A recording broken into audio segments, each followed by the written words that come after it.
Hello મિત્રો, કેમ છો? આજે આપણે સકાટેટીનું શરબત બનાવીશું, એટલે કે જ્યુસ. બરાબર? તો હું તમને એ રેસીપી શેર કરું છું. સકાટેટી આપણે જ્યારે બજારથી લાવીએ ત્યારે અંદરના બિયા જે હોય છે એ આપણે કાઢી નાખીએ છીએ, પણ એ ઘણા ઔષધિરૂપ છે અને ગુણકારી છે અને આટલી ગરમીમાં ઠંડક આપે છે આપણને.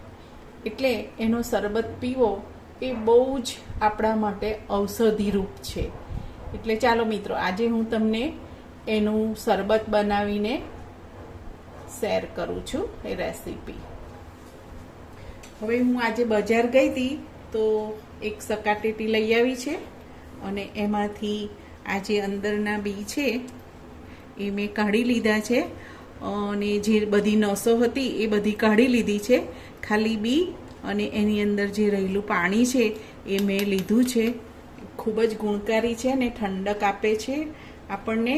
એના કારણે અત્યારે હાલ 44 ડિગ્રી તાપમાન છે, એટલે ખૂબ જ ગરમી પડે છે.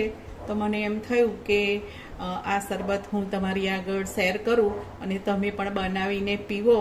આ જે બી છે એ ફેંકી ના દો, એના કારણે આ હું તમારી આગળ આ રેસીપી શેર કરું છું. આપણે એક મિક્સરમાં એડ કરી દઈશું. પછી આ ક્યુબ્સ લીધા છે મેં મિત્રો, તો એને પણ હું એડ કરું છું.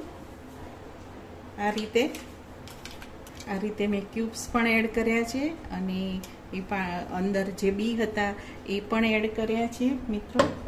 હવે આપણે એમાં ખાંડ એડ કરીશું. જો મિત્રો, મેં 5 ચમચી, આવી નાની ચમચી છે એ મેં 5 ચમચી ખાંડ નાખી છે. પછી સંચર પાવડર નાખું છું, એ પણ 1/4 ચમચી છે. જો મિત્રો, 1/4 ચમચી મેં લીધો છે સંચર પાવડર. બરાબર. જીરું છે, જીરું મેં અડધી ચમચી લીધું છે મિત્રો. જો અડધી ચમચી લીધું છે, એ પણ એડ કરું છું. જે બી હતા એમાંથી આ જે નસો હતી એ મેં કાઢી દીધી છે, એટલે હું તમને એ બતાવું છું કે નસો મેં લીધી નથી. બરાબર?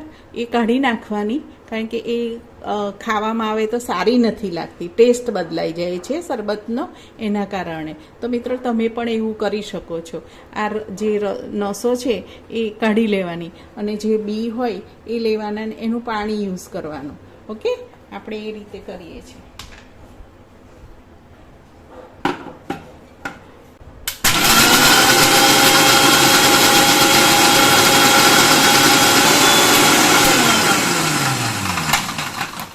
મિત્રો, આ બી વટાઈ જાય એ પછી આપણે આ જે સકાટેટી છે એને આવી ઝીણી સમારી અને અંદર એડ કરીશું, જેથી સારી લાગશે.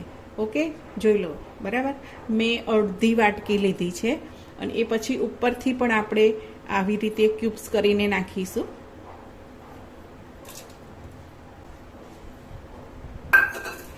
આમાં તમે તકમરિયા પણ પલાળીને નાખી શકો છો મિત્રો, અને મરી પણ નાખી શકો છો, જે રીતનું તમને ફાવે.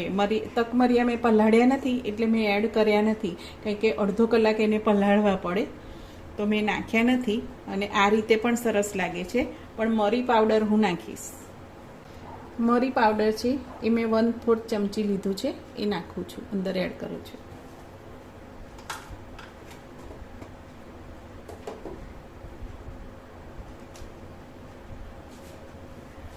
અંદર વલિયારીનો પાવડર પણ નાખી શકાય, પણ અત્યારે હાલ મારે ત્યાં છે નહીં એટલે મેં નાખ્યો નથી. પણ વલિયારીનો પાવડર પણ અંદર તમે એડ કરો તો બહુ સરસ લાગે છે. વલિયારીના લીધે ટેસ્ટ સરસ લાગે છે મિત્રો.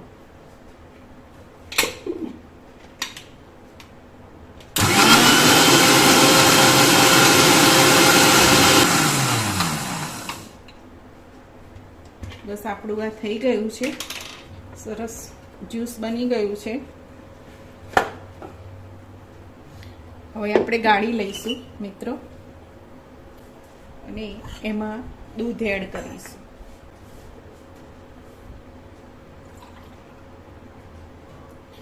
એક ગ્લાસ જેટલું દૂધ એડ કરું છું મિત્રો હું. અને પછી આપણે ક્રશ કરી લેવાનું છે એને.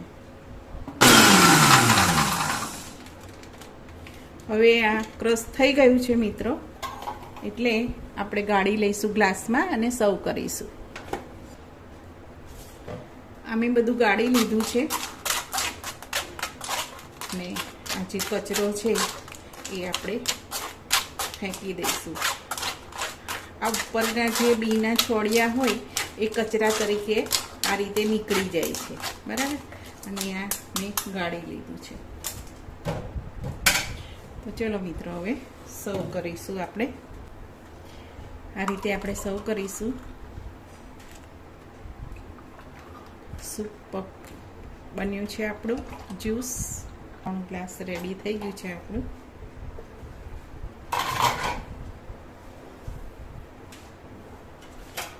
ક્યુબ્સ એડ કરીશું.